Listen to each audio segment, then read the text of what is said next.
In the bitter cold of 1,894 Colorado Territory, the richest man in 3 counties just made a decision that would change everything.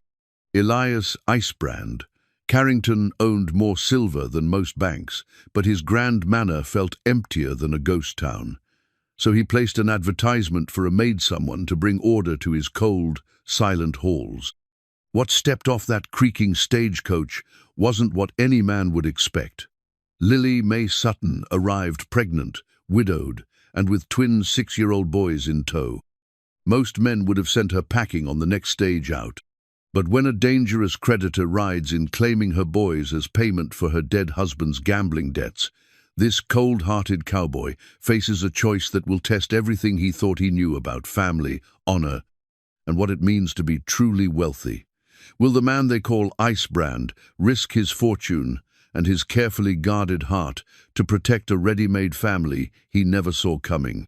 Before we jump back in, tell us where you're tuning in from, and if this story touches you, make sure you're subscribed, because tomorrow I've saved something extra special for you. The silver pocket watch in Elias Carrington's vest had stopped ticking 3 years ago, but he still carried it out of habit. His father's watch, given to him on his wedding day with words about time being the most precious gift a man could give his family, now it sat silent against his chest, much like the man who carried it. High Mesa Ranch sprawled across 15,000 acres of Colorado Territory's most unforgiving landscape, where the wind carved stories into red rock and the sky stretched wider than most men's dreams. The main house stood like a monument to wealth earned through sweat and silver, 3 stories of imported timber and hand-carved stone, with windows that caught the morning light and threw it back like accusations. Elias had built this empire from nothing. At 38, he commanded respect from Denver to Durango, his silver mines producing more wealth in a month than most men saw in a lifetime. They called him Icebrand, not for his cruelty, but for the way he conducted business cold, calculated, and utterly without sentiment.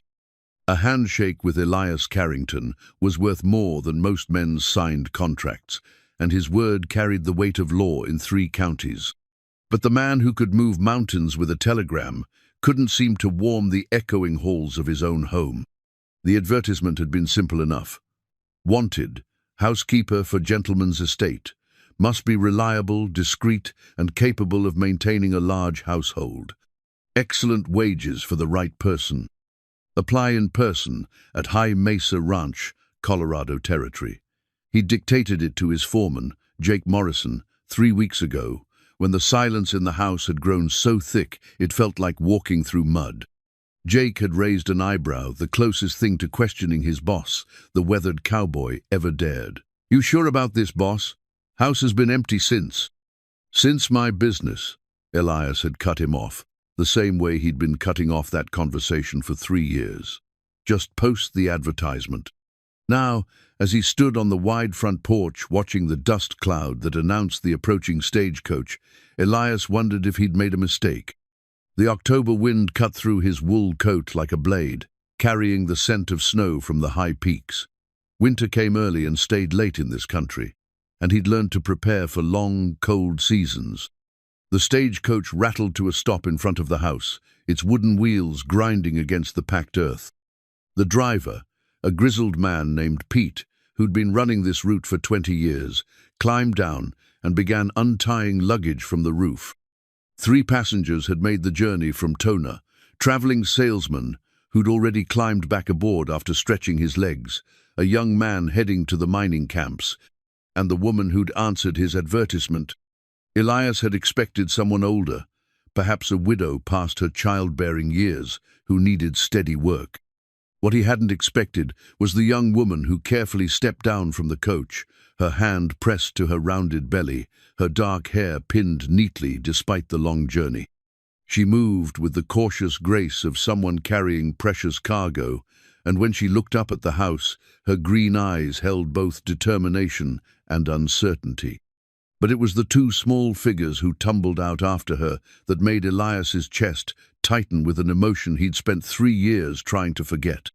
The boys were identical in the way that made strangers do double takes, the same unruly brown hair, the same wide eyes that seemed to take in everything at once, the same way of standing close to their mother, like small sentries. They couldn't have been more than 6 or 7, all knees and elbows and boundless energy barely contained by their travel-worn clothes. "Mama, is this where we're going to live?" one of them asked, his voice carrying clearly in the thin mountain air.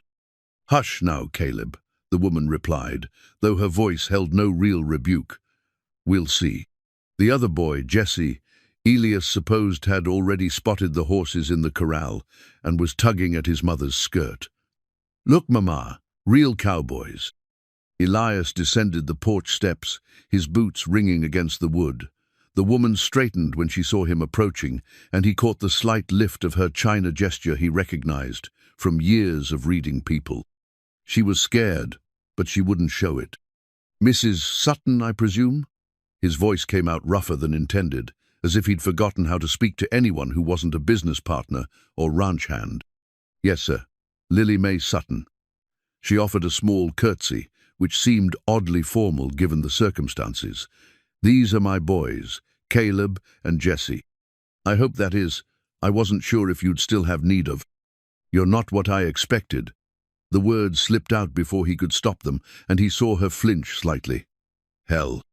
He'd been dealing with men for so long he'd forgotten how to talk to a woman, especially one in such obvious circumstances. "I understand if you've changed your mind," she said quickly, her hand moving protectively to her stomach. "I can cook and clean and mend, and I won't be any trouble.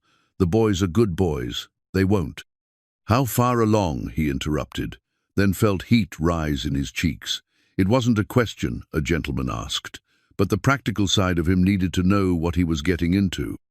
7 months, sir, but I'm strong and I can work right up until—" "That's not what I meant."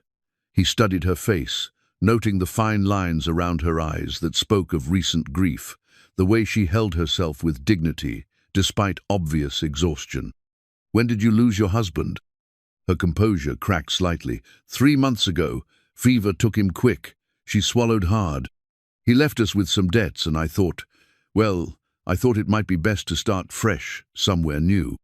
The boys had been listening to this exchange with the solemn attention children reserved for adult conversations they didn't quite understand.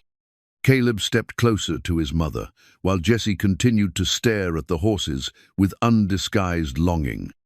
"Can you ride?" Elias asked, though he wasn't sure why it mattered. "A little. My pa taught me when I was young." "The boys, they're still learning, but they're not afraid of horses." Elias nodded, though he was still processing the reality of the situation. He'd advertised for a housekeeper and gotten a pregnant widow with twin boys. Any sensible man would put them back on the coach and send them to town where they might find more suitable employment. But something about the way she stood there, chin raised, despite her obvious vulnerability, reminded him of another woman who'd faced the world with nothing but courage and determination. His chest tightened with the memory, and he found himself saying, "The position includes room and board. There's a suite of rooms on the 2nd floor that should suit you and the boys." Hope flickered in her eyes like a candle in a drafty room. "Does that mean?" "Trial period," he said gruffly. 1 month. If it works out, we'll discuss permanent arrangements. "Thank you, Mr. Carrington. You won't regret this." He already regretted it, but not for the reasons she might think. As he watched her gather her boys and their few belongings, he felt the first crack in the ice he'd built around his heart. The sound of children's laughter was something he'd thought he'd never hear in this house again, and it stirred memories he'd worked hard to bury. Jake Morrison appeared at his elbow, having watched the whole exchange from the barn. "You sure about this, boss?" Elias pulled out his pocket watch, staring at the stopped hands. "No," he said quietly, "but I'm doing it anyway." As the sun began to set behind the western peaks, painting the sky in shades of gold and crimson, Elias Carrington stood on his porch and listened to the sounds of life returning to his house. Lily Mae's gentle voice as she settled the boys in their new room, their excited chatter about cowboys and horses, the soft footsteps of a woman who was already beginning to change the very air in his home. He'd hired a housekeeper and gotten a family. Whether that would prove to be a blessing or a curse remained to be seen. But as he finally wound his father's watch and set it ticking again, Elias felt something he hadn't experienced in 3 long years. He felt time beginning to move forward once more. The letter arrived on a Tuesday morning, carried by a rider whose horse was lathered with sweat despite the cool October air. Lily May's hands trembled as she unfolded the yellowed paper, the legal seal at the bottom, making her stomach drop like a stone thrown into a well. Notice of debt collection, the header read in bold black letters.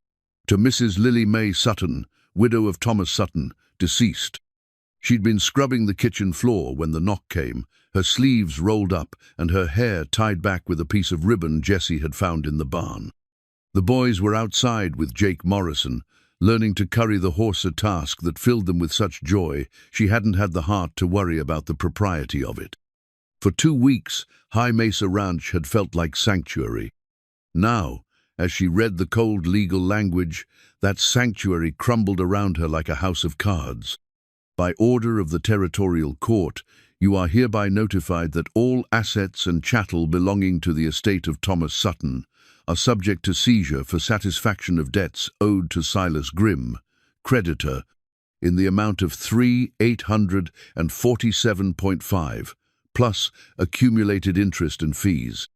The paper went on to list their few possessions, furniture that had been sold before she left Kansas, her mother's china that had been pawned to pay for train fare, and then, at the bottom, the words that made her blood turn to ice. Minor children, Caleb Sutton and Jessie Sutton, ages 6 years, to be retained as indentured servants until such time as debt is satisfied through labor, as per territorial law regarding orphaned minors. The letter fell from her nerveless fingers, fluttering to the scrubbed pine floor like a death sentence. They weren't orphans, she was their mother, alive and capable of caring for them. But according to the law, children whose father had died owing money could be claimed as workers to pay off the debt. She'd heard of such things happening in the mining camps, where desperate men gambled away not just their own futures, but their children's as well. "Mrs. Sutton?" Elias's voice came from the doorway, and she spun around to find him standing there with his hat in his hands, concern etched across his weathered features. "Are you all right? You look like you've seen a ghost." She couldn't speak, couldn't form words around the terror that had lodged in her throat like a stone. Instead, she pointed at the letter with a shaking hand. Elias bent and retrieved the paper, his eyes scanning the legal language with the practiced ease of a man who'd dealt with contracts and territorial law for years. She watched his expression harden as he read. His jaw, setting in the way she'd learned, meant he was thinking hard about something. "Silas Grimm," he said finally, the name coming out like a curse. "I know this man. He's a vulture who feeds on widows and orphans. Calls himself a businessman, but he's nothing more than a loan shark with legal papers. Can he—" her voice cracked, and she had to swallow hard before continuing. "Can he really take my boys? Not if I have anything to say about it." The steel in his voice surprised her. In 2 weeks, she'd seen him be distant, awkward, even kind in his gruff way, but she'd never seen him angry. "How much did your husband owe?" "Thomas never told me about any debts." The words came out in a rush, along with the shame she'd been carrying since the day she'd learned the truth. "He was always talking about the next big opportunity, the next sure thing. Said he was investing in our future. I never knew he was gambling it away." Elias studied the letter again, his lips moving slightly as he calculated. "With interest and fees, they're claiming nearly $4,000. That's more than most men make in 5 years. I don't have it." The admission felt like tearing off a piece of her soul. "I sold everything we had just to get train fare out here. The boys and I, we don't have anything left. You have me." The words hung in the air between them like a bridge neither of them had expected to build. She stared at him, this man who'd taken them in, out of what she'd assumed was simple business necessity, and saw something in his eyes that made her heart skip. "Mr. Carrington, I can't ask you to." "You're not asking, I'm offering." He folded the letter carefully and slipped it into his vest pocket. "Grimm won't be content to send threatening letters. He'll come here, probably within the week, expecting to collect his due. When he does, he'll find out that you and the boys are under my protection. But the law can be interpreted many ways, depending on who's doing the interpreting. There was something in his voice that reminded her he was one of the most powerful men in the territory, a man whose word carried weight in courtrooms and territorial offices. And there are ways to fight men like Grimm that don't involve lawyers and judges. Before she could ask what he meant, the kitchen door burst open and the twins tumbled in, their faces flushed with excitement and fresh air. They stopped short when they saw the adults' serious expressions, the way their mother's hands were twisted together in her apron. "Mama?" Caleb's voice was small, uncertain. "Are you crying?" She hadn't realized tears were sliding down her cheeks until he asked. Quickly, she wiped them away with the back of her hand, forcing a smile that felt like lifting a boulder. "Just got some dust in my eyes, sweetheart. Did you boys have fun with the horses?" "Jake showed us how to braid Buttercup's mane," Jesse announced, his eyes bright with enthusiasm. "And he said maybe tomorrow we can learn to ride her if she's not too tired." "That sounds wonderful." She looked at Elias, saw the way he was watching the boys with an expression she couldn't quite read. "Why don't you two go wash up for lunch? I'll be along in a minute." The boys scrambled toward the wash basin, their voices echoing off the kitchen walls as they chattered about horses and cowboys and all the wonders of ranch life. Normal childhood sounds that might be silenced forever if Silas Grimm had his way. "There is another option," Elias said quietly, his voice pitched low enough that the boys wouldn't hear. "A way to protect them that would be completely legal and binding." "What do you mean?" He was quiet for a long moment, staring out the window at the mountains that rose like cathedral spires against the autumn sky. When he finally spoke, his voice was carefully controlled, as if he were discussing a business transaction rather than something that would change all their lives. "If you were to marry me, the boys would become my stepsons. Grimm couldn't touch them, then they'd be part of my family, under my protection. The debt would become my responsibility to handle as I see fit." The words hit her like a physical blow. Marriage. To this man who'd been nothing but kind to her and the boys, but who remained as distant as the mountains themselves. A marriage that would be built on necessity rather than love, protection rather than affection. "Mr. Carrington, it would be a marriage of convenience only," he continued, as if he could read her thoughts. "You'd have your own room, your own space. Nothing would change except the legal protection it would provide. And when the threat passes, if you wanted to leave, I wouldn't stop you." She looked at her boys, scrubbing their hands with the concentrated attention children brought to simple tasks, and felt the weight of motherhood settle on her shoulders like a yoke. Everything she'd done since Thomas died had been for them leaving Kansas, coming to Colorado, taking a job that required her to uproot their lives completely. Now she was being asked to make the ultimate sacrifice for their safety. "How long do we have?" she asked. "Not long. Men like Grimm don't waste time when they smell money." He pulled out his pocket watch, the one she'd noticed him winding every morning like a ritual. "I'd say we have maybe 3 days before he shows up here with whatever legal backing he can muster. 3 days to decide whether to bind herself to a man she barely knew, to protect children who meant more to her than her own life. 3 days to choose between an uncertain future and the very real possibility of losing her boys forever. "I need to think about it," she said finally. "Of course, but Lily May." The use of her first name surprised her. He'd been scrupulously formal since her arrival, maintaining the distance between employer and employee. "Whatever you decide, I won't let him take those boys. That's a promise."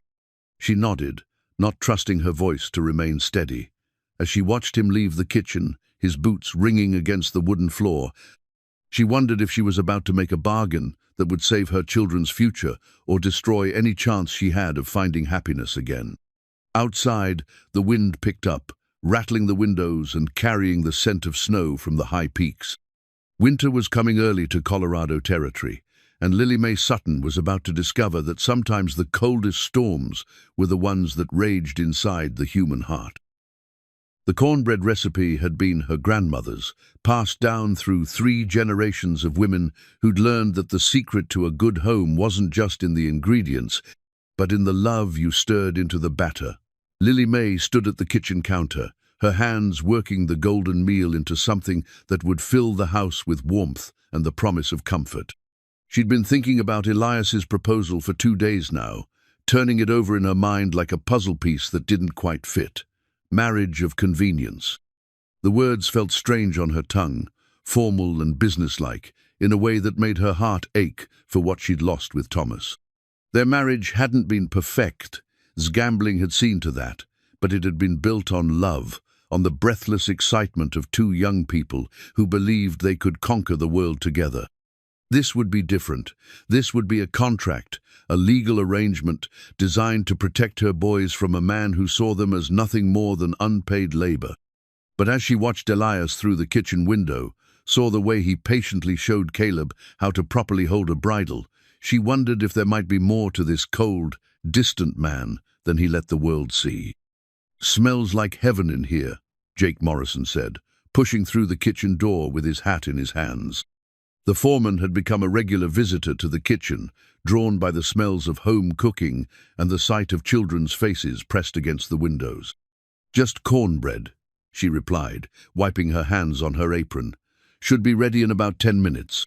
Been a long time since this house smelled like a home," Jake said, settling into one of the wooden chairs at the kitchen table. "Boss seems different too. More he don't know. Human, I guess." Lily May glanced at him sharply.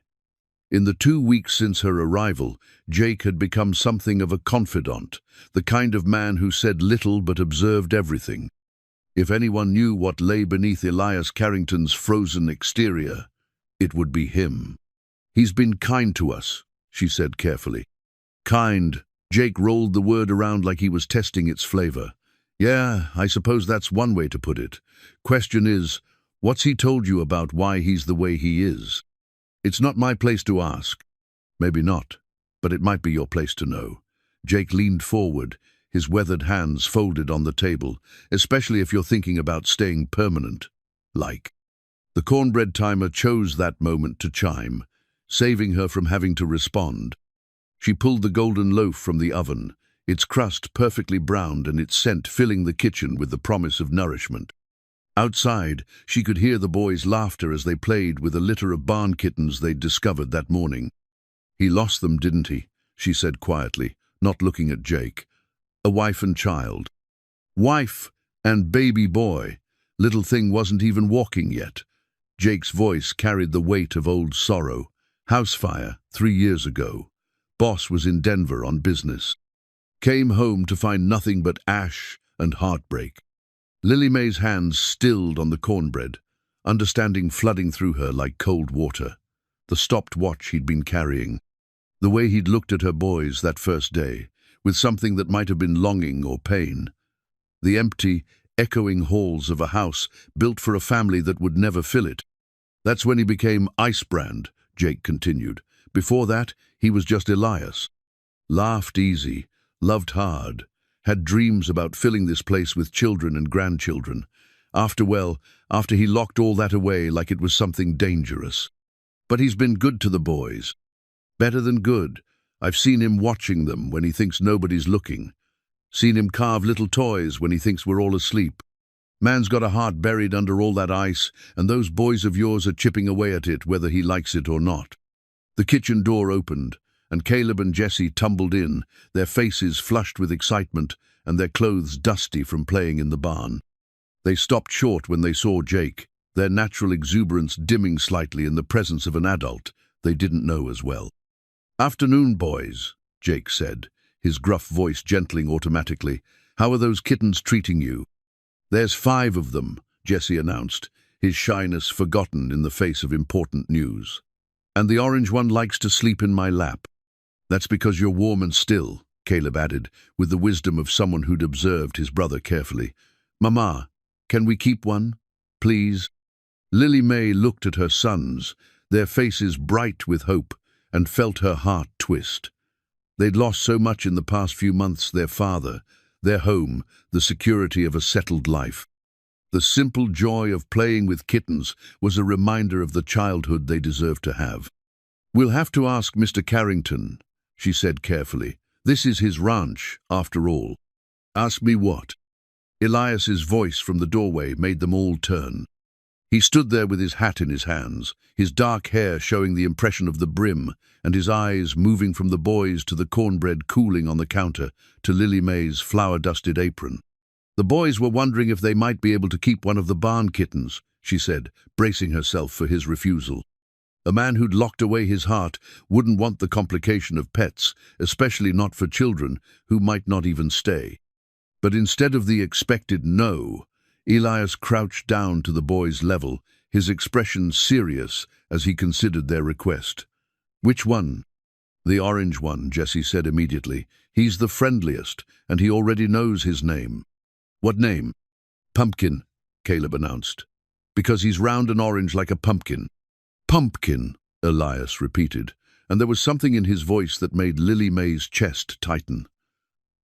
That's a fine name for a cat. But if you keep him, you'll have to be responsible for him. Feed him, clean up after him, make sure he doesn't get into trouble. We will, both boys said at once, their voices overlapping in their excitement. Then I suppose Pumpkin has found himself a home, Elias straightened, his eyes meeting Lily May's across the kitchen. Assuming his mama doesn't mind. The way he said mama made her heart skip, and she realized he wasn't just talking about the cat. He was talking about the decision she still had to make, the choice between security and uncertainty, between a marriage of convenience and the unknown dangers that might await them if they tried to face Silas Grimm alone. I think that would be wonderful, she said, and meant it. The boys erupted in cheers, racing back outside to tell Pumpkin the good news. Jake excused himself with a meaningful look at Lily May, leaving her alone with Elias in the kitchen that smelled of cornbread and possibility. You don't have to do this, she said quietly. The cat, I mean. They'll understand if you change your mind. I won't change my mind. He moved closer, close enough that she could smell the scent of leather and sage that seemed to cling to him. About the cat or anything else I've promised. Mr. Carrington. Elias. The correction was gentle but firm. If we're going to be married, even temporarily, I think we can manage first names. Elias. His name felt strange on her tongue, intimate in a way that made her pulse quicken. Are you sure about this? About all of it? I'm sure about protecting your boys. He reached out as if to touch her hand, then stopped himself, his fingers curling into a fist. I'm sure about keeping my word. The rest, well, we'll figure out the rest as we go. She nodded, understanding that this was as close to a declaration of intent as she was likely to get from a man who'd spent 3 years learning to live without hope. Then yes, to the marriage, to the protection, to whatever comes next. Tomorrow morning, he said. We'll drive to town and see the preacher. Jake can watch the boys. That soon? Grimm won't wait, and neither can we. His expression hardened. I've sent word to my lawyers in Denver, but legal processes take time. Marriage is something we can do immediately. Outside, the boys' laughter mixed with the sound of wind through the pine trees, a symphony of innocence that deserved protection. Lily May looked at this man who was about to become her husband, this stranger who was willing to bind himself to her family's fate, and felt the first stirring of something that might, given time, become more than gratitude. Thank you, she said simply. Don't thank me yet, he replied, but his voice was gentler than she'd ever heard it. We haven't gotten through this storm yet. As if summoned by his words, the wind picked up outside, rattling the windows and carrying the scent of snow from the high peaks. Winter was coming to Colorado territory, and with it, a reckoning that would test every promise they'd made to each other. But for now, in the warm kitchen with the smell of cornbread and the sound of children's joy, Lily May Sutton allowed herself to believe that sometimes the coldest hearts could be warmed by the simple act of choosing love over fear. The wooden horses were perfect in their imperfection, carved by hands that remembered the weight of such toys, but had forgotten the joy they were meant to bring. Lily May discovered them by accident, tucked away in Elias's workshop behind the barn. Each one no bigger than her palm, but crafted with the kind of attention to detail that spoke of love rather than mere craftsmanship. She'd been looking for twine to tie back the kitchen curtains when she'd pushed open the workshop door, expecting to find the usual collection of ranch tools and leather harnesses. Instead, she found a glimpse into the soul of the man she was about to marry. The workshop was neat as a pin, every tool in its place, every surface cleaned and oiled, but on the workbench, lined up like tiny soldiers, were a dozen wooden horses in various stages of completion. Some were rough-hewn, barely more than blocks of wood with legs. Others were so detailed she could see the individual strands of their carved manes, the delicate flare of their nostrils, the gentle curve of their backs. "They're beautiful," she said to the empty room, picking up one of the finished pieces. It was warm from sitting in the afternoon sun that streamed through the workshop window, and she could feel the care that had gone into every cut, every smooth curve. "They're for the boys." The quiet voice behind her made her jump, and she turned to find Elias standing in the doorway, his expression unreadable. He didn't look embarrassed exactly, but there was something vulnerable in his eyes that made her heart ache. "You made these?" she asked, though the answer was obvious. "I used to." He stopped, cleared his throat, started again. "I used to make toys. Before. It's been a while since I had reason to take it up again." She set the horse down carefully, understanding that she was holding something precious. "They're going to love them." "Maybe. Or maybe they'll think they're too old for wooden toys." His voice carried the uncertainty of a man who'd been away from children for too long, who'd forgotten the simple pleasures that could light up a young face. "Elias," she said gently, "they're 6 years old. They still believe in magic and wonder at everything from butterflies to thunderstorms. Trust me, they'll treasure these." He stepped into the workshop, his boots quiet on the wooden floor. "I remember being that age. Everything seemed possible then. The world was full of adventures waiting to happen. What changed?" It was a bold question, probably too personal for a woman who'd known him less than 3 weeks.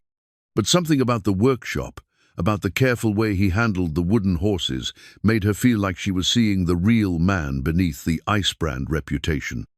"Life," he said simply. "Responsibility. The understanding that not all stories have happy endings." He picked up one of the unfinished horses, turning it over in his hands. "I was going to be a father once. Had all sorts of plans about the things I'd teach him, the toys I'd make.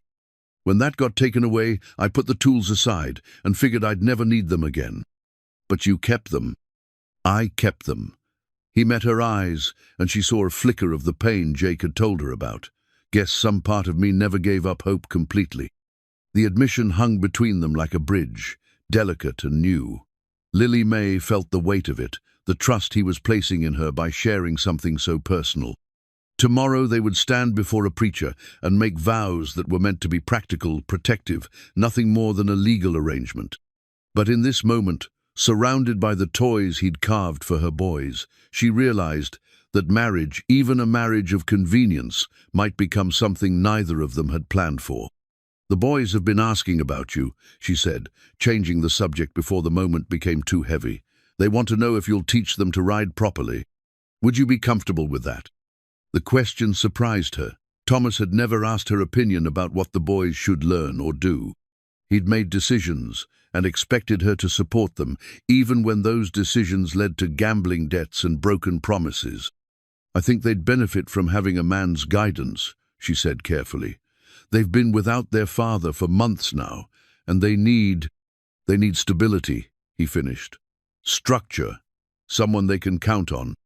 "Yes, I can give them that." His voice was quiet, but sure. "I may not know much about being a father anymore, but I know about keeping promises, about being someone they can rely on. Is that what you're doing with me? Keeping a promise?" He set down the wooden horse and looked at her fully, his grey eyes serious in the afternoon light. "I'm doing what needs to be done to protect your family. But if you're asking whether I think of you as an obligation," he paused, seeming to choose his words carefully. "You're not an obligation, Lily May. You're a woman who deserves better than a marriage of convenience to a man who's forgotten how to feel anything but duty." "Maybe duty is enough," she said softly. "Maybe it's a better foundation than passion that burns hot and dies out." Is that what you had with your husband?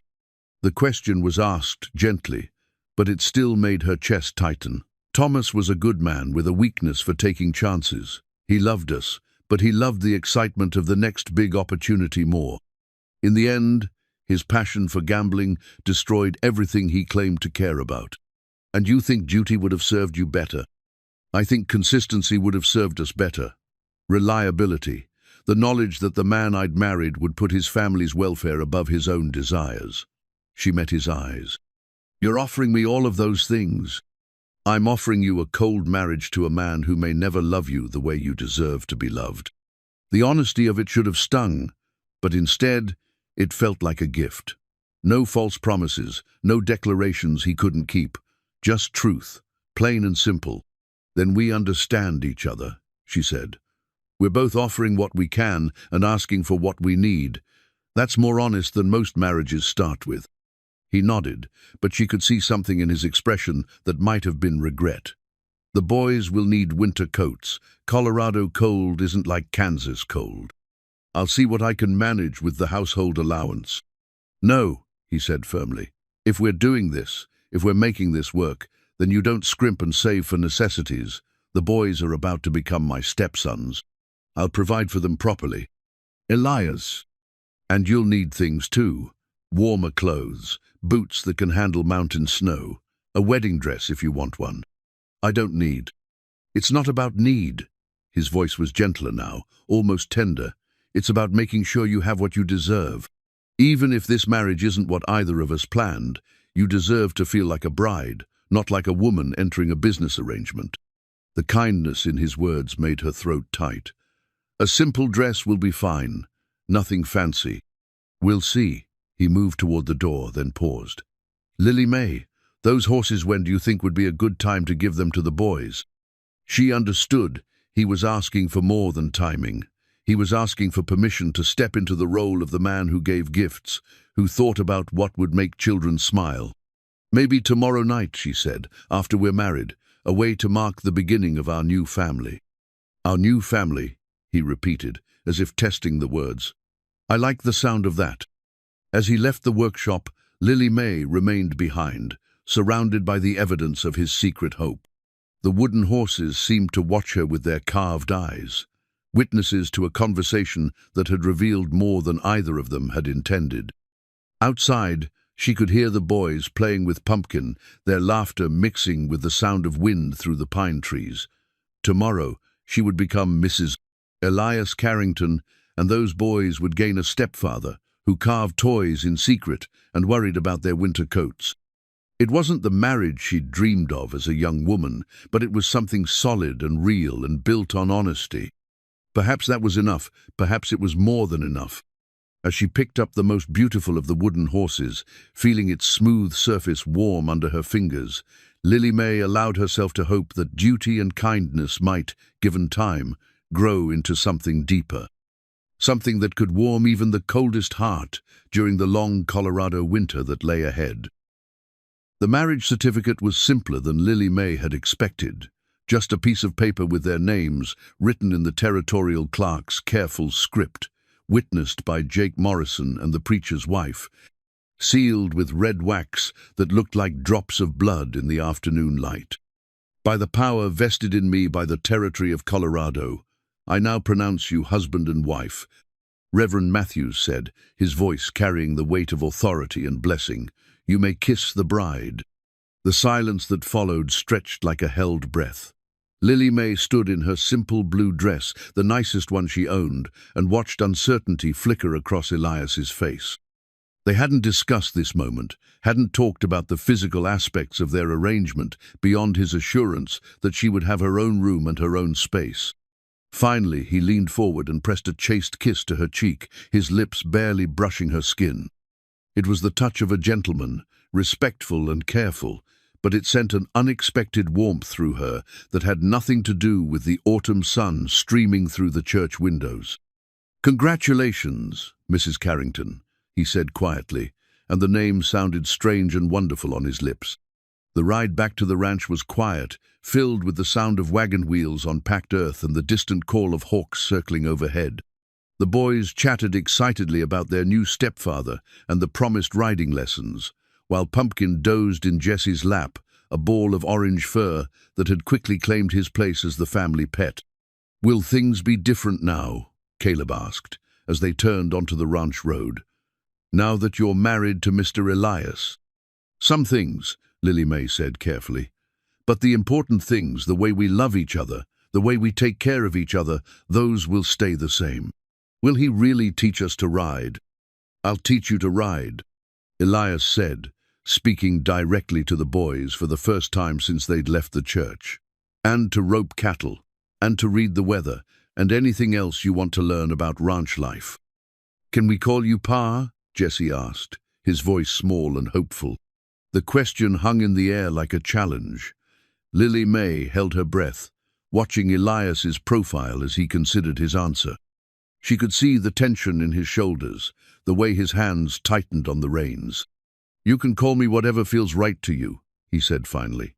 "Pa, Mr. Elias, even just Elias. What matters is that you know I'm here for you, no matter what you call me."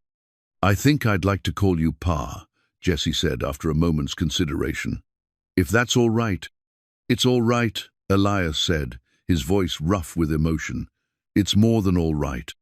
When they reached the ranch, Jake was waiting on the porch with a grin that split his weathered face. Well, look what the cat dragged in." "How's it feel to be a married man again, boss?" "Different," Elias said, helping Lily May down from the wagon. His hands were strong and sure, and he held her a moment longer than necessary, as if he were memorizing the feel of her. "Different good or different bad?" "Just different." But there was something in his voice that suggested it might be the good kind of different, the kind that brought hope instead of fear. That evening, after a dinner that felt both familiar and strange, the same food, the same table, but with the knowledge that they were now legally bound to each other, Elias disappeared into his study while Lily May got the boys ready for bed. She tucked them in with their usual stories and kisses, marveling at how quickly they'd adapted to their new life, how easily they'd accepted Elias as their stepfather. "Mama," Caleb said as she was about to blow out the lamp, "are you happy?" The question caught her off guard. "What do you mean, sweetheart?" "You look different. Sadder, maybe. Don't you like being married to Pa?" Out of the mouths of babes. She sat on the edge of his bed, smoothing his dark hair back from his forehead. "I'm not sad, exactly, just adjusting. Marriage is a big change, even when it's to someone as good as Elias. He carved us horses," Jesse said sleepily from his bed. "Jake told us he's been working on them for days." "Did he now?" She smiled, remembering the workshop and the careful way Elias had handled each carved figure. "That sounds like something he'd do." "He likes us," Caleb said with the confidence of a child who'd been wanted and loved. "I can tell." "Yes," she said softly, "I think he does." After the boys were asleep, she found Elias in the kitchen, sitting at the table with a cup of coffee and a piece of paper covered in figures. He looked up when she entered, his expression unreadable. "The boys settled in all right?" "They're excited about the riding lessons you promised." She poured herself a cup of coffee and sat across from him, noting the way he'd carefully placed his chair so there was plenty of space between them. "What are you working on?" "Numbers. Trying to figure out the best way to handle Grim when he shows up." He turned the paper so she could see the calculations. "Your husband's debt was substantial, but it's not insurmountable. The question is whether to pay it outright or fight it in court. What would you recommend?" "Pay it." His answer was immediate and sure. "Fighting it would take months, maybe years, and there's no guarantee we'd win. Men like Grim know how to work the system to their advantage, but if I pay the debt in full, he has no legal claim on the boys. That's a lot of money." "It's my money to spend." He met her eyes across the table. "And spending it to protect my family is the best investment I can think of." "My family." The words sent a warmth through her that had nothing to do with the coffee. "You don't have to." "I do have to. We're married now, which makes your problems my problems. More than that, I want to." He leaned forward slightly, his voice earnest. "Those boys deserve a childhood free from the mistakes their father made. If I can give them that, then every dollar is worth it. She studied his face in the lamplight, this man who claimed to have forgotten how to feel but who was willing to spend a fortune to protect children who weren't even his blood. What happens after? When Grim is paid and the boys are safe? What do you mean? I mean, what happens to us, to this marriage? She gestured between them, encompassing the careful distance he maintained, the way they'd both been walking on eggshells around each other all day. Do we just continue as we are? Polite strangers sharing a house? Elias was quiet for a long moment, his fingers tracing the rim of his coffee cup. I don't know, he said finally. I haven't thought that far ahead. Maybe we should. Maybe we should take it one day at a time, see what develops naturally instead of trying to force something that might not be there. It was a reasonable answer, practical and cautious. But something in his tone made her think he was protecting himself as much as he was protecting her. Elias, what we talked about in the workshop about duty being enough, I meant that. I know you did. But I also want you to know that I'm not afraid of whatever this might become. If it stays a marriage of convenience, that's fine. But if it becomes something more, she paused, gathering her courage, I wouldn't be opposed to that either. He looked at her then, really looked at her, and she saw something kindle in his grey eyes. You might change your mind when you know me better, when you understand what kind of man you've married.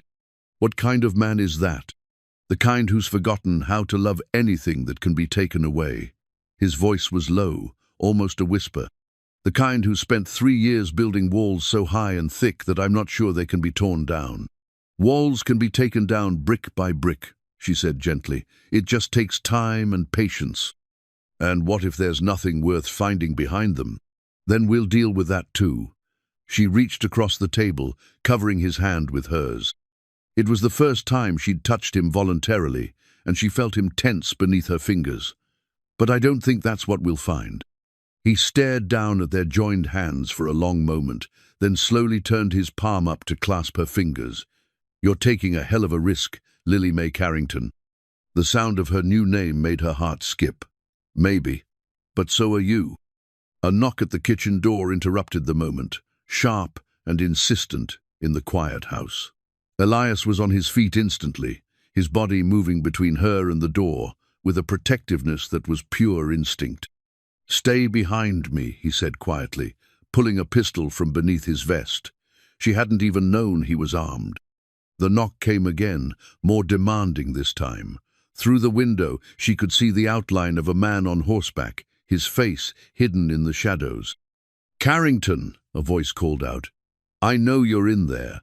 We need to have a conversation. Elias's jaw tightened. Grim. Already? Lily Mae's blood turned to ice. But we just got married this morning. How could he know? Men like him make it their business to know everything. Elias checked his weapon, his movements efficient and practiced. He probably had someone watching the church. The voice outside grew more impatient. Don't make this harder than it has to be, Carrington. I'm here for what's legally mine, and I'm not leaving without it. Open the door, Elias called back. But I'm warning you, you come in here making threats, and you'll find out why they call me Icebrand. The door opened to reveal a thin man in an expensive coat, his pale eyes scanning the kitchen like a snake looking for prey. Behind him stood 2 larger men, their hands resting casually on their gun belts. Mrs. Sutton, Grim said, his gaze settling on Lily Mae with obvious satisfaction. Or should I say, Mrs. Carrington now? How thoughtful of you to make this legally interesting. The debt is mine to settle now, Elias said, his voice deadly calm. Name your price and get off my land. Oh, I don't think you understand the situation. Grim's smile was cold as winter wind. This isn't just about money anymore. This is about setting an example, about making sure other widows know what happens when they try to escape their obligations. Those boys are under my protection now. Those boys are still legally bound to satisfy their father's debt. Marriage doesn't change that, I'm afraid. Territorial law is quite clear on the matter. Lily Mae felt the room spinning around her. But the marriage protects you, my dear, but not them. Grim's satisfaction was evident in every word. They're still Suttons, still responsible for their father's gambling losses, and I'm still entitled to collect. The marriage certificate that had felt like salvation a few hours ago now seemed like nothing more than a worthless piece of paper. She looked at Elias, saw the fury building in his eyes, and realized that their troubles were just beginning. Outside, the wind picked up, rattling the windows and carrying the promise of snow. Winter was coming to Colorado territory, and it was bringing more than just cold weather. It was bringing a reckoning that would test every vow they'd made and every hope they dared to hold. The baby blanket grew stitch by careful stitch in the evening lamplight, pale yellow wool soft as a whisper and warm as hope. Lily May's fingers moved automatically through the familiar pattern her mother had taught her, creating something beautiful from simple strands, while her mind wrestled with problems that seemed to have no solution. 3 weeks had passed since Silas Grimm's unwelcome visit. 3 weeks of waiting for the other shoe to drop while trying to pretend their lives could continue normally.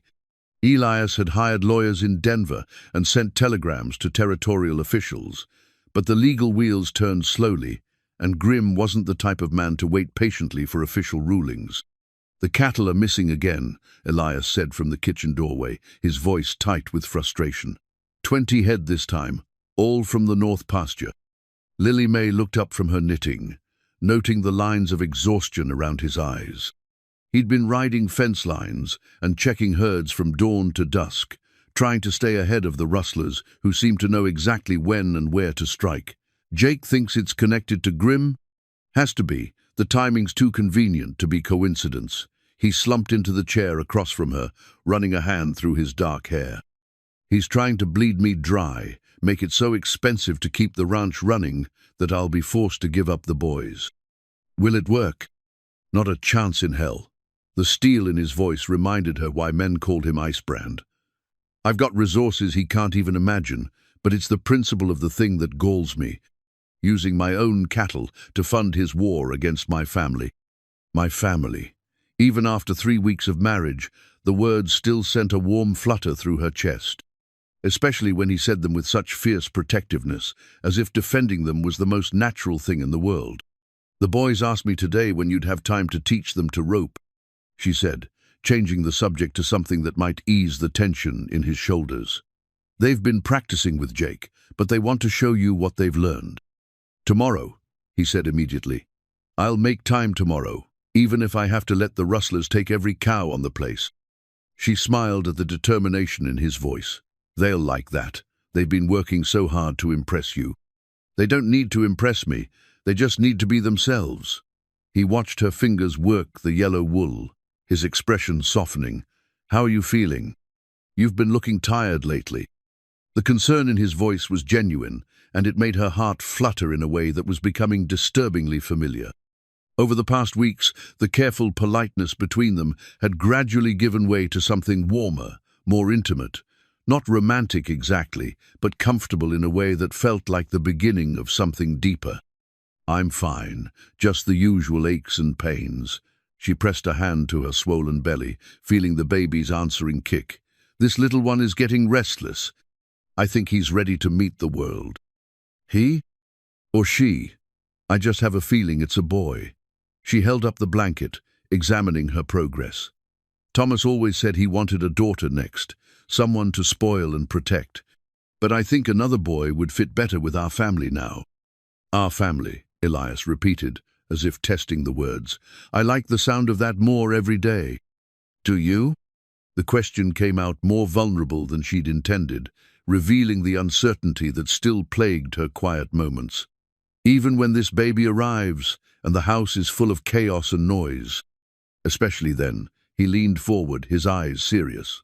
"This house has been too quiet for too long. It needs the sound of children laughing, of a baby crying, of a woman humming while she works. It needs life. What if Grimm succeeds? What if the courts rule in his favor and—" "They won't." His voice brooked no argument. "I've got the best lawyers money can buy working on this, and I've called in every favor I'm owed from here to Washington. Grimm may think he's got the law on his side, but he's about to learn that money and influence can bend legal interpretations in remarkable ways. And if that doesn't work, Then we'll find another way. He reached across the table and took her hand, his fingers warm and calloused from years of ranch work. I'm not giving up those boys, Lily May, and I'm not giving up you. The simple declaration sent heat racing through her veins. Over the past weeks, she'd found herself watching him more closely, noticing the way his hands moved when he was thinking, the way his voice gentled when he spoke to the children, the way he looked at her when he thought she wasn't paying attention. What had started as a marriage of convenience was slowly becoming something else, something that made her pulse quicken and her thoughts turn to possibilities she'd thought were lost forever. Elias, she began, then stopped as a sharp pain lanced through her lower back. Oh, what is it? He was on his feet instantly, moving around the table to kneel beside her chair. Nothing serious, just another pain, stronger this time, made her gasp and double over. Oh my. The baby? His face had gone pale in the lamplight. Is it time? I don't know. Maybe. She breathed through the contraction, counting the seconds until it eased. It's still early. I'm not due for another month. Early babies happen, especially when the mother's been under stress. His voice was calm, but she could see the worry in his eyes. What do you need me to do? Send Jake for the doctor. And another contraction cut off her words, this one strong enough to make her cry out. Right now. He was already moving toward the door. Don't try to go upstairs by yourself. Wait for me to help you. As he disappeared into the night, shouting for Jake, Lily May sat in the quiet kitchen and tried not to panic. It was too early, too soon. The baby needed more time to grow, to strengthen, to prepare for the harsh Colorado winter that awaited outside the warm safety of her womb. But babies, she'd learned, came when they were ready, not when the timing was convenient. And this baby, conceived in love, but growing in uncertainty, nurtured through grief and protected by a man who'd opened his heart to a ready-made family. This baby was clearly as stubborn and determined as the rest of them. Another contraction gripped her, and she found herself gripping the yellow blanket like a lifeline. Somewhere in the distance, she could hear Elias's voice calling out orders, organizing the household with the same efficiency he brought to everything else. In a few hours, God willing, their family would have a new member, a tiny person who would never know a world without Elias Carrington's protection and love. The thought should have been comforting, but all she could think about was Grimm's cold smile and his promise that marriage wouldn't save her boys. If something happened to her, if the birth went wrong, would Elias still fight for children who weren't his blood? Would he still consider himself bound by vows made to a woman who was no longer there to hold him to them? Don't borrow trouble, she whispered to herself, using her grandmother's favorite phrase. This baby's going to be fine. And you're going to be fine. And Elias is going to protect all of you, just like he promised. But as another contraction swept through her, stronger and more insistent than the last, Lily May Carrington couldn't shake the feeling that their troubles were just beginning. Outside, the wind was rising, carrying the scent of snow and the promise of a long, hard winter. And somewhere out there, Silas Grimm was planning his next move in a game where the stakes were nothing less than her children's future. The baby kicked hard against her ribs, as if responding to her thoughts, and she managed a small smile despite her fears. "You're going to be a fighter, aren't you?" she murmured. "Good. This family could use another fighter." As Elias's boots thundered back up the porch steps and his voice called her name, Lily May closed her eyes and prepared to bring another Carrington into the world, even if the world wasn't quite ready for them yet.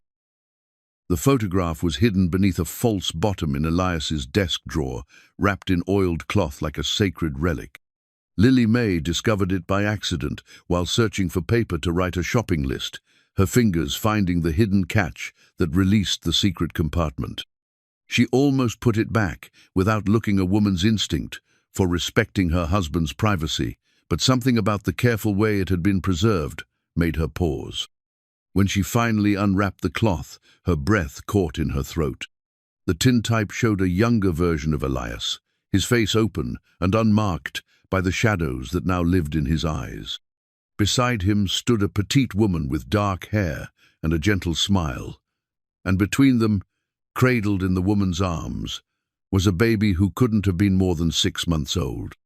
The baby's tiny fist was wrapped around his father's finger, and the love in the scene was so pure and radiant it made Lily May's chest ache. "You shouldn't have gone through my things." The quiet voice behind her made her jump, and she turned to find Elias standing in the doorway of his study, his face carved from stone. But his eyes held a pain so deep it took her breath away. "I was looking for paper. The drawer stuck, and when I tried to fix it," she held up the photograph with trembling hands. "I'm sorry. I didn't mean to pry." Their names were Sarah and Michael. His voice was hollow, empty of everything except loss. She died trying to save him when the fire started. They found them together in the nursery, her body covering his. Neither one made it out. Lily May felt tears slide down her cheeks as she studied the faces in the photograph this family that had been stolen from him. These people he'd loved, with everything in him, only to lose them to cruel fate and bitter circumstance. "The fire started while you were away," she said, remembering what Jake had told her. "Denver, a business meeting that couldn't wait, or so I thought at the time." He moved into the study, his steps heavy with the weight of old guilt. "I'd been gone 3 days. 3 days that changed everything. It wasn't your fault, wasn't it?" The bitterness in his voice was sharp enough to cut. "I was supposed to protect them.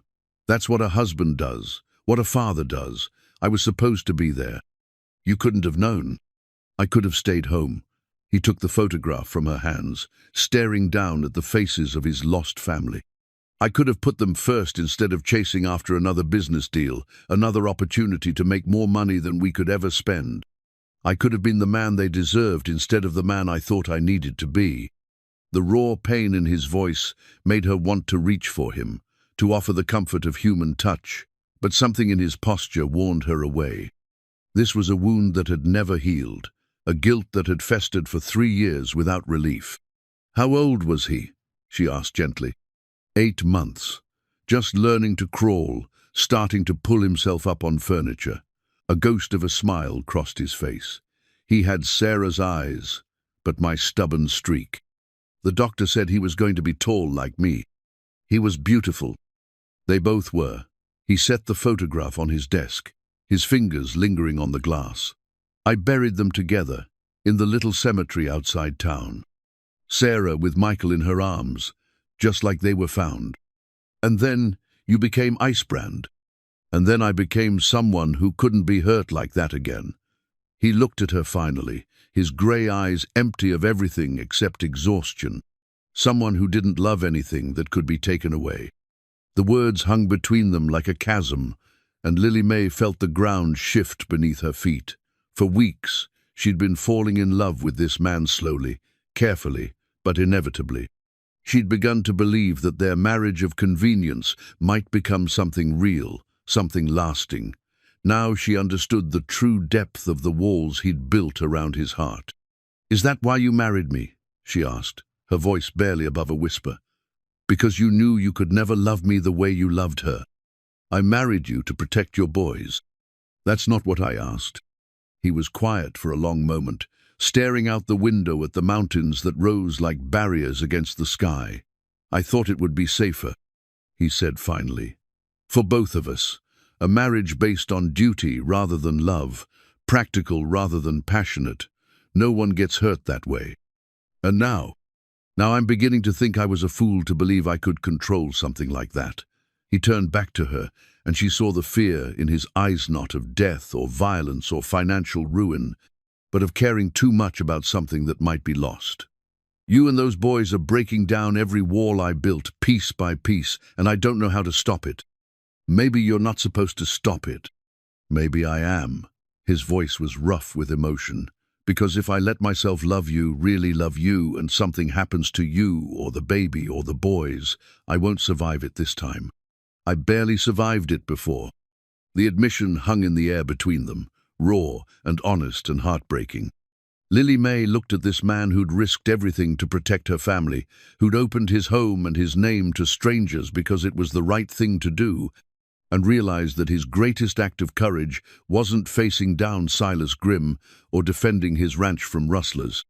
His greatest act of courage was allowing himself to hope again. "What if nothing happens?" she asked gently.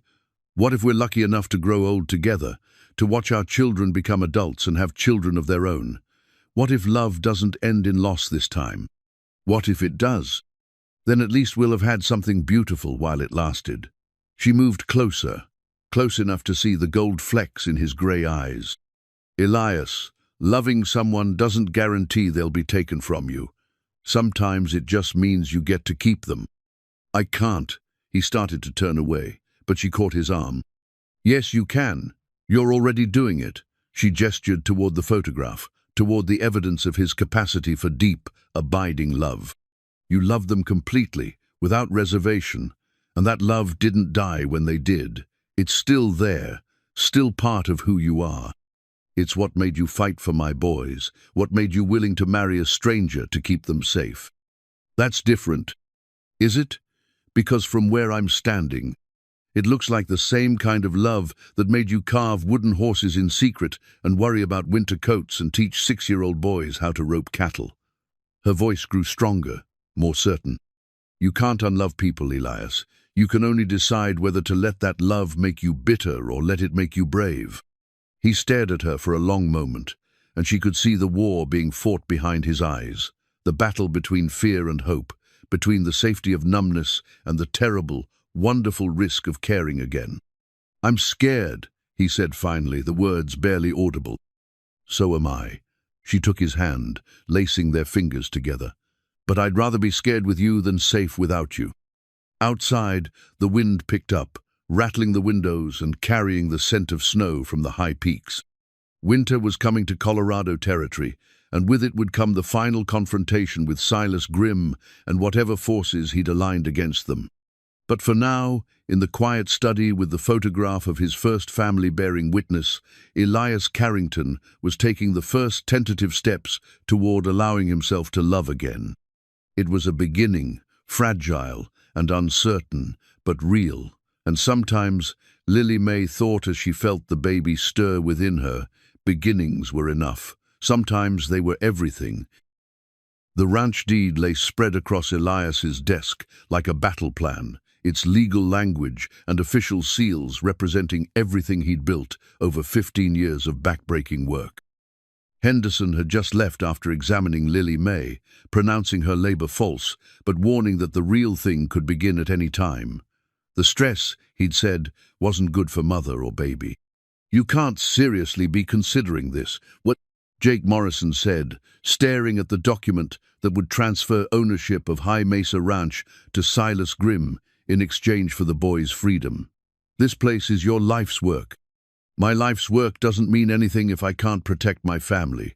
Elias's voice was steady, but Jake could see the pain in his eyes. "Grimm's made it clear that money won't satisfy him anymore. He wants to make an example, and he's willing to destroy everything I've built to do it." The past week had been a nightmare of escalating attacks. More cattle stolen, fences cut, water sources poisoned. Grimm's men had been seen in town, asking questions about the ranch's operations, its vulnerabilities, its value. And yesterday, the telegram had arrived. The territorial court in Denver had ruled that marriage didn't automatically transfer parental rights over children born to previous marriages. The boys were still legally vulnerable. "There has to be another way," Jake insisted. "You've got friends in high places, connections." "I've exhausted every legal option." Elias rolled up the deed, his movements precise despite the turmoil Lily May knew was raging inside him. "Grimm's got judges in his pocket and territorial officials who owe him favors. The system that's supposed to protect children is working against us. So you're just going to hand him everything?" "I'm going to do whatever it takes to keep those boys safe." The steel in his voice reminded Jake why men had learned to respect Elias Carrington's word. "This ranch can be rebuilt. Those children can't be replaced." From upstairs came the sound of Caleb and Jesse playing with their wooden horses, their voices bright with innocence. They had no idea that their stepfather was preparing to sacrifice everything he'd worked for to protect them from a man who saw them as nothing more than assets to be collected. "Mama's resting," came Caleb's voice as he appeared in the doorway, his small face serious with concern. "She said the baby's not ready yet, but she looks awful tired."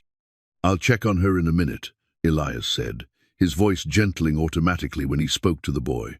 "Are you and your brother getting along up there?" "Yes, sir. We're being real quiet like she asked." Caleb hesitated, then stepped further into the study. "Pa, are we in trouble? Real trouble, I mean." The question hit Elias like a physical blow. In the 3 weeks since Grimm's visit, he'd tried to shield the boys from the growing tension, but children were observant creatures. They'd noticed the increased security, the worried conversations that stopped when they entered a room, the way their mother jumped at every unexpected sound. "What makes you think we're in trouble?" Elias asked, crouching down to the boy's level. "Mama cries sometimes when she thinks we're not looking. And you haven't slept much, I can tell, because your eyes look like Jake's after he's been up all night with a sick horse." Caleb's voice dropped to a whisper. "Is it because of that mean man who came to see us?" The boy's perceptiveness was both heartbreaking and remarkable. "Some people want things they have no right to want," Elias said carefully. "But I promise you, no one is going to take you or your brother away from your mama or from me, even if it costs you everything." The question came from the doorway, where Lily May stood wrapped in her robe, her face pale but her eyes blazing with determination. She'd obviously heard enough of the conversation to understand what Elias was planning. "Even then," he said simply, "no." Her voice carried a strength that surprised them all. "I won't let you destroy your life's work for us. There has to be another way." "There is no other way. I've tried everything." "No, you haven't." She moved into the study, one hand pressed to her swollen belly, the other gesturing toward the window that overlooked the ranch. "You've tried legal solutions and financial solutions and political solutions, but you haven't tried the one thing that might actually work." "What are you talking about?" "You haven't tried fighting back." The words hung in the air like a challenge. Jake straightened, his hand moving instinctively toward his gun belt, while Elias felt something cold and dangerous unfurl in his chest. "Lily May, I won't start a war over this." "You won't be starting it. Grimm already did that when he decided to steal children from their mother." Her voice grew stronger, more certain. "He's been picking at you like a buzzard, taking your cattle, poisoning your water, trying to bleed you dry. He thinks you'll just keep taking it because you're trying to be civilized about this." "What are you suggesting?" "I'm suggesting that sometimes civilization isn't enough. Sometimes you have to remind men like Grimm that there are consequences for threatening families." She looked directly at Elias, her green eyes fierce with protective fury. "You told me once that there were ways to fight men like him that didn't involve lawyers and judges. Maybe it's time to try those ways." Elias felt something shift inside him, the cold calculation that had made him successful in business, merging with the protective instincts that had been awakened by his love for this family. "It would be dangerous. If we fight back and lose. If we don't fight back, we've already lost." She reached for his hand, her fingers strong, despite their trembling. "Those boys deserve to grow up free, and this baby deserves to be born into a family that doesn't live in fear. If that means we have to fight for it, then we fight." "Mama." Caleb's small voice reminded them all that he was still there, still listening. "What kind of fighting?" Lily May knelt carefully beside her son, her movements awkward but determined. "The kind where good people protect what matters most to them, where families stick together no matter what. Like in the stories, where the knight fights the dragon." "Exactly like that, sweetheart." She brushed his hair back from his forehead, her touch gentle despite the steel in her voice. "Sometimes dragons are real, and sometimes knights have to be real too." That evening, as snow began to fall in earnest outside the ranch house windows, Elias Carrington sat at his desk and began to plan. Not a surrender, not a negotiation, but a war. He had resources Grimm couldn't imagine, oil men who'd follow him into hell, connections throughout the territory who owed him favors, and most importantly, the desperate fury of a man protecting his family. The ranch deed lay before him, but instead of signing it over to his enemy, he was using it to calculate exactly what he stood to lose if his plan failed. Everything, most likely. His fortune, his reputation, possibly his life. But as he listened to Lily May reading bedtime stories to the boys upstairs, as he felt the peace that had returned to his house since she'd challenged him to fight back, Elias realized that losing everything would be worth it if it meant keeping his family together. Outside, the wind howled through the pines, carrying the promise of a hard winter. But inside the ranch house, plans were being made that would determine whether the Carrington family would survive to see spring, or whether Silas Grimm would finally claim his prize. The war for the soul of High Mesa Ranch was about to begin, and Elias Carrington was done being civilized about it.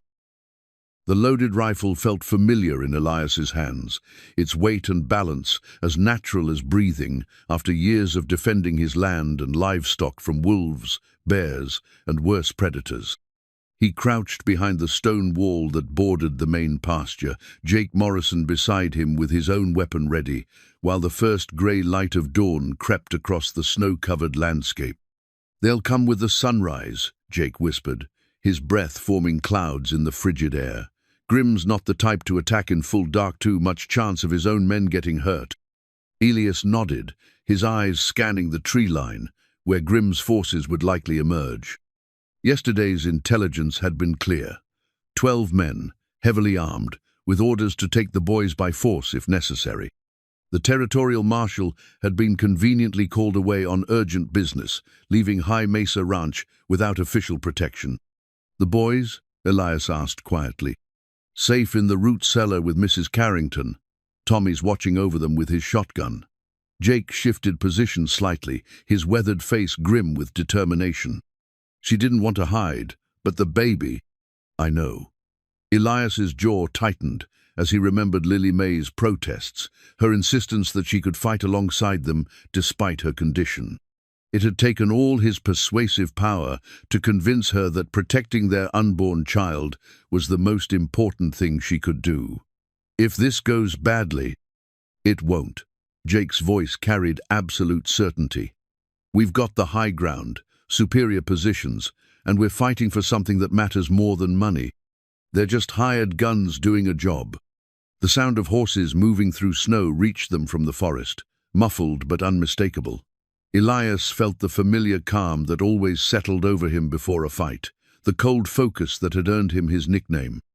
Everything else faded away, the pain of past losses, the fear for his family's future, the weight of responsibility. There was only this moment, this choice, this stand. "Remember," he said quietly to the 6 ranch hands positioned around the property, "we're not trying to kill anyone. We're trying to convince them that taking my boys isn't worth dying for." The first rider emerged from the trees, followed by another, then another.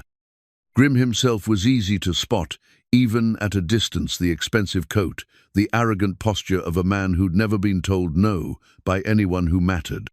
Behind him rode 11 men, their faces hard, with the kind of casual violence that money could buy.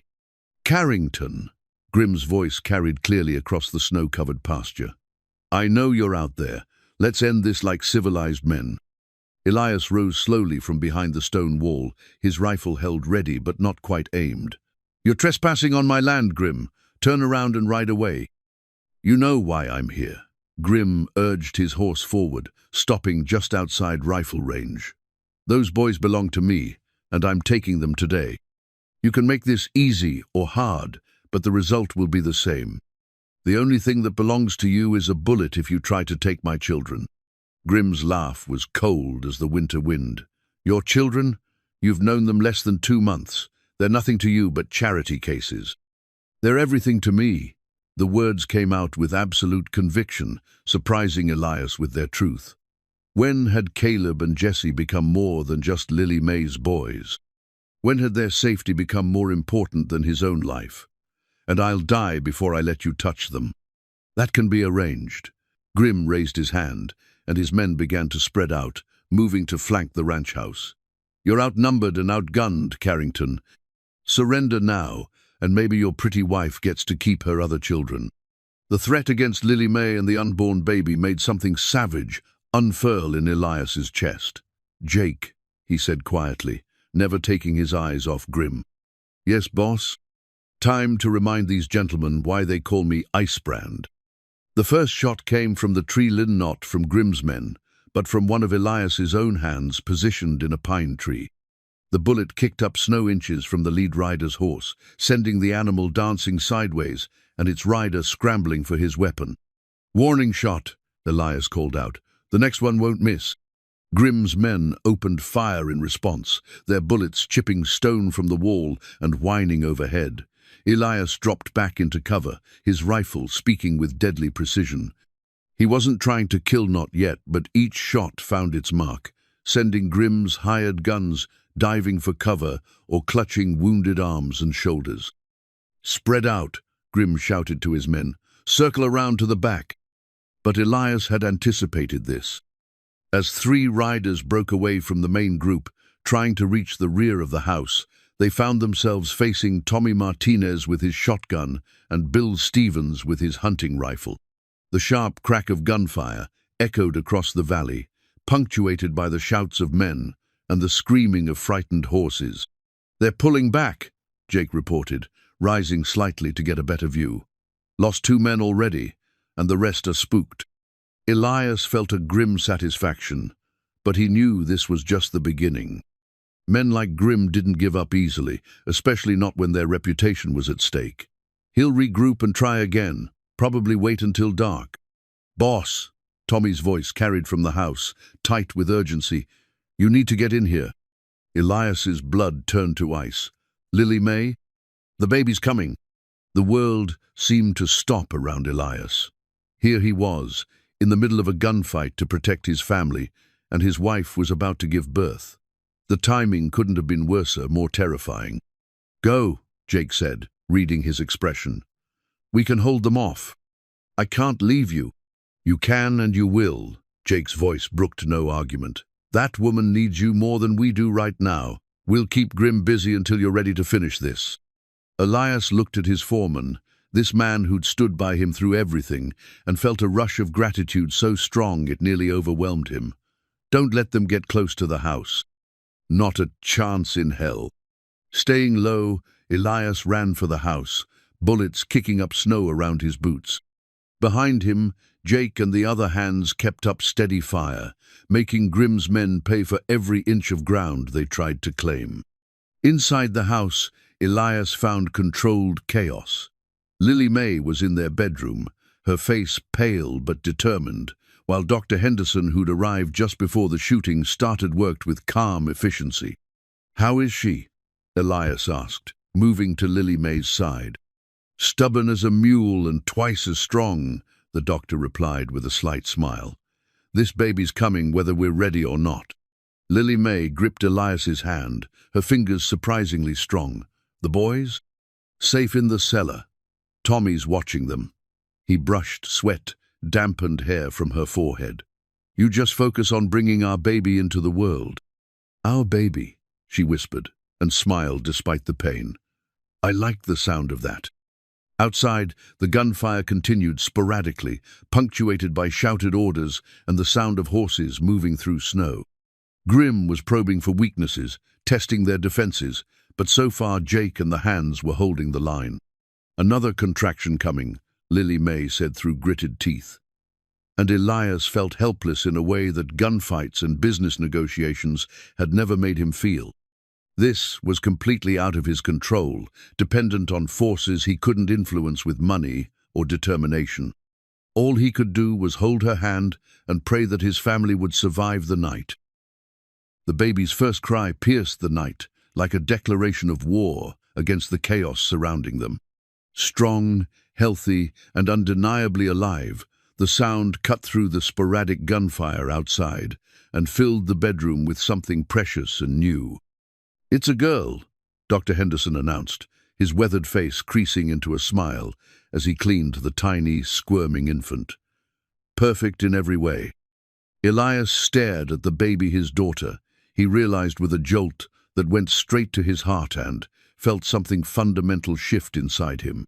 She was so small, so vulnerable, her tiny fists waving as if she were already ready to fight the world. Dark hair like her mother's, but something about her chin that reminded him of his own stubborn streak. "She's beautiful," Lily May whispered, exhaustion and joy warring in her voice as Dr. Henderson placed the baby in her arms. "Look at her, Elias. She's absolutely perfect." "She is," he agreed, his voice rough with emotion. "She's—" "Boss!" Jake's urgent shout from downstairs cut through the moment. "They're making another run at the house." The sound of concentrated gunfire erupted from the front of the property, closer this time. Grim had obviously decided that darkness and the distraction of the birth gave him the advantage he needed. "Go," Lily May said, though her voice trembled. "Protect the boys. Protect all of us." Elias hesitated, torn between his role as defender and his desire to stay with his wife and newborn daughter. The baby chose that moment to open her eyes grey, like his own, and look directly at him. In that instant, he understood what he was truly fighting for. Not just Caleb and Jesse, but this tiny life that had just entered the world, this family that had become everything to him. "I'll be back," he promised, pressing a quick kiss to Lily May's forehead and another to the baby's downy head. "Keep them safe, Doc." "With my life," Dr. Henderson replied grimly, reaching for the rifle he'd brought with him. Elias grabbed his Winchester and headed downstairs, finding the main floor in controlled chaos. Tommy was at the front windows with his shotgun, while Bill had positioned himself at the back door. Through the windows, muzzle flashes lit up the darkness like deadly fireflies. "Where's Jake?" Elias called out. "Stone wall," Tommy replied, without taking his eyes off his target. "They tried to rush him twice. He's holding, but barely." Elias could see the situation clearly now. Grim had split his remaining forces, sending half to pin down Jake and the other hands, while the rest tried to reach the house. It was a sound strategy, one that might have worked against anyone else. But Elias Carrington wasn't anyone else. Moving to the gun cabinet he kept in the front hall, he pulled out a lever-action rifle he'd been saving for special occasions. The Winchester held 15 rounds and could be fired as fast as he could work the lever. In the right hands, it was devastating. "Cover me," he told Tommy, then stepped out onto the front porch. The cold air hit him like a slap, sharp with the smell of gunpowder and snow. He could see 3 of Grim's men moving toward the house, using the barn and outbuildings for cover. They thought they were being clever, thought they had the advantage. They were wrong. Elias's first shot took the lead man in the shoulder, spinning him around and sending him crashing into a water trough. The second shot shattered the fence post. The next man was hiding behind, driving splinters into his face and sending him scrambling for better cover. "Carrington," Grim's voice carried across the battlefield, filled with rage and frustration. "This ends now." "You're right," Elias called back, working his way toward the stone wall where Jake was pinned down. "It does." The next few minutes were a blur of movement and gunfire. Elias fought his way across the yard, using every piece of cover, every shadow, every trick he'd learned in 20 years of frontier life.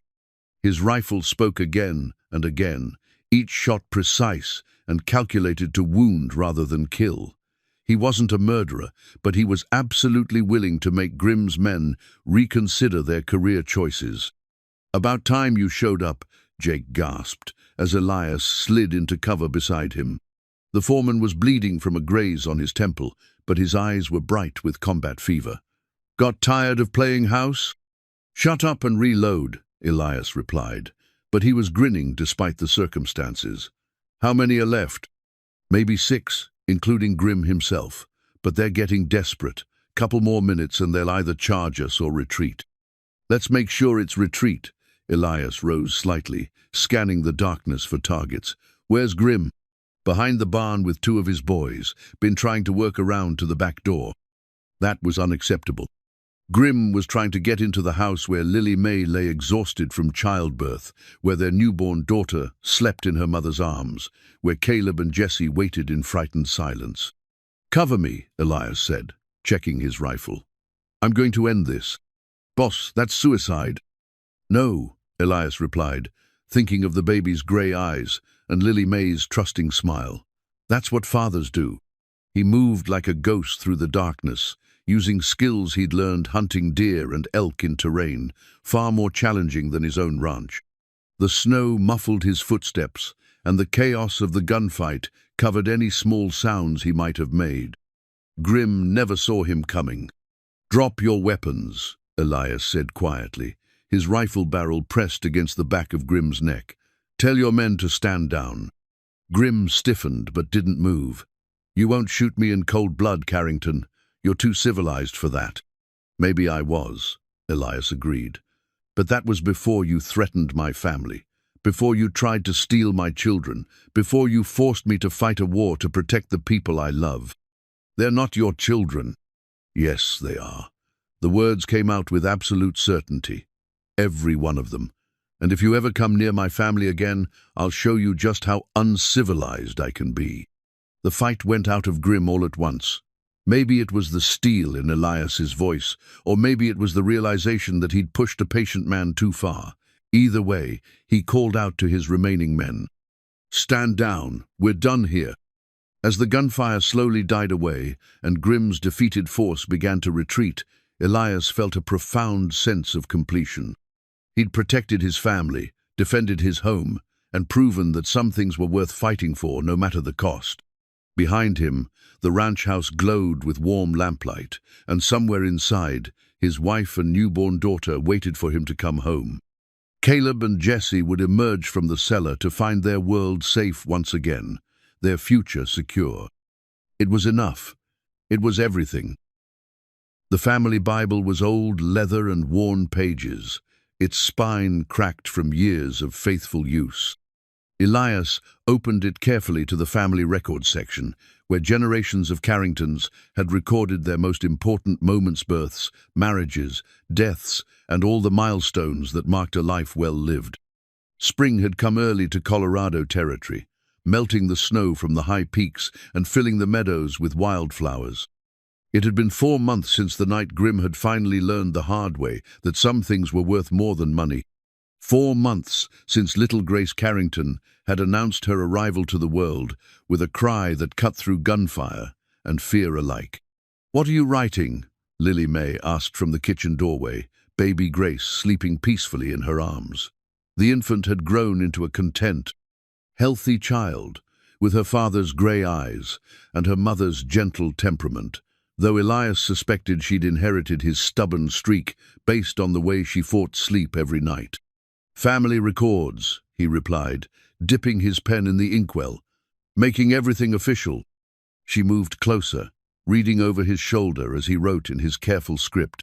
"Elias James Carrington, married to Lily May Sutton, November 15th, 1894, High Mesa Ranch, Colorado Territory.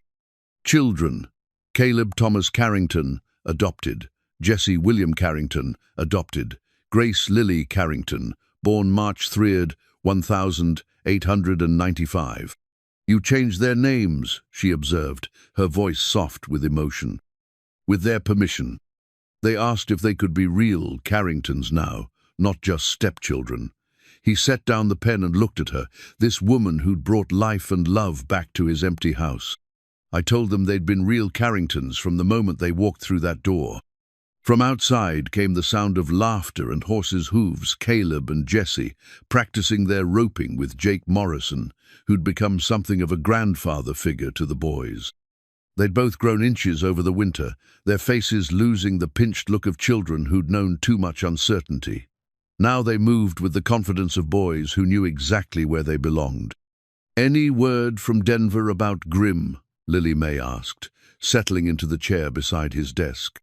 "Territorial Marshal says he's left Colorado for good. Seems his investors weren't happy about his failed venture into child acquisition." Elias's voice held grim satisfaction.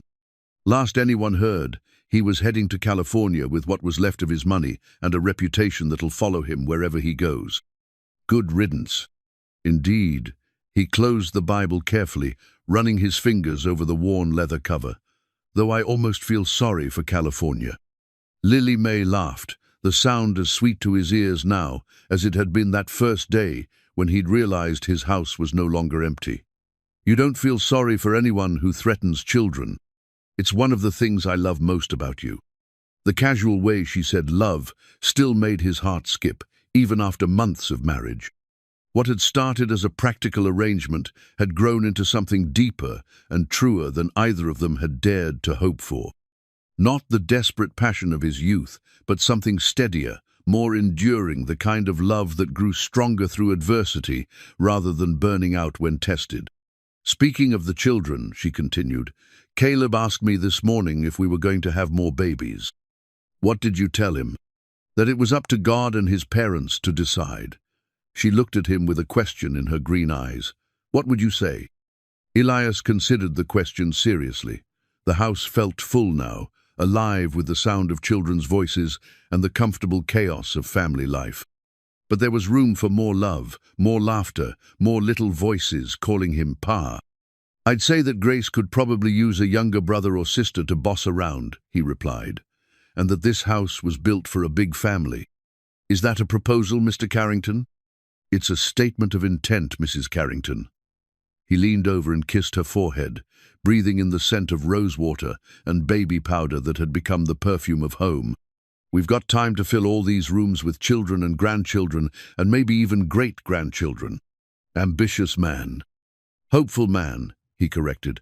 "For the first time in years, I'm a man who believes in the future."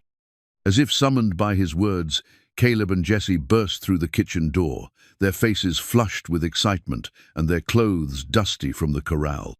Pa, did you see me rope that post?" Jesse demanded, bouncing on his toes with barely contained energy. Jake said it was the best throw he'd seen from a 7-year-old. "I saw it," Elias confirmed, ruffling the boy's hair. "You're getting good enough to help with the spring roundup." "Really? Can we? Can we help with the real cattle?" "We'll see. There's still a lot you need to learn about handling livestock." But his voice held promise, and both boys heard it clearly. "What about me?" Caleb asked, not to be outdone by his twin. "I can rope almost as good as Jesse." "Almost as well," Lily Mae corrected gently. "And yes, you're both improving every day. When Grace gets bigger, we'll teach her too," Jesse announced with the generosity of a child, secure in his place in the world. "Girls can learn to rope cattle, can't they, Pa?" "If they want to," Elias replied, looking down at his sleeping daughter, "though something tells me Miss Grace is going to have her own ideas about what she wants to learn." "She's going to be trouble," Caleb said with the wisdom of an older brother. "I can tell already." "The best kind of trouble," Elias agreed. That evening, after the boys were in bed and Grace was settled in her cradle, Elias and Lily Mae sat on the front porch watching the sun set behind the mountains. The spring air was warm and sweet, with the smell of new grass and blooming wildflowers, and somewhere in the distance, cattle lowed contentedly in the pastures. "Do you ever miss it?" Lily Mae asked quietly. "The quiet, the solitude?" "Never," he replied without hesitation.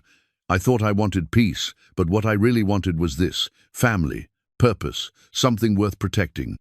Even when Jesse tracks mud through the house and Caleb leaves his socks everywhere and Grace cries at 3 in the morning, especially then." He took her hand, marveling at how perfectly it fit in his. This house was built for noise and chaos and children's laughter. It was just waiting for the right family to fill it. "We're the right family? We're perfect," he said, and meant it completely. As the stars began to appear in the darkening sky, Elias Carrington sat with his wife and listened to the sounds of his children sleeping safely inside the house he'd built with his own hands. Somewhere in the distance, a coyote called to its mate, and the wind whispered through the pine trees with the promise of good weather ahead. He'd been the richest man in 3 counties when this story began, but he'd also been the poorester man with money but no family, success but no joy, a future but no hope. Now, surrounded by the people who'd made his house a home and his life complete, Elias finally understood what true wealth really meant. It wasn't measured in silver or land or cattle. It was measured in the number of small hands that reached for you when you came home, in the sound of your name spoken with love, in the knowledge that everything you'd built would be passed down to children who would treasure it, not for its value, but for the love that had created it. The cold, rich cowboy who'd advertised for a maid had gotten far more than he'd bargained for. He'd gotten everything he'd never dared to dream of, and it was worth more than all the silver in Colorado. Inside the house, baby Grace stirred in her sleep and made the soft sounds that meant she was dreaming. Whatever she was dreaming about, Elias hoped it included the knowledge that she was loved, protected, and part of something bigger than herself, a family that had been forged in adversity and tempered by love into something unbreakable. It was enough. It was everything. It was home.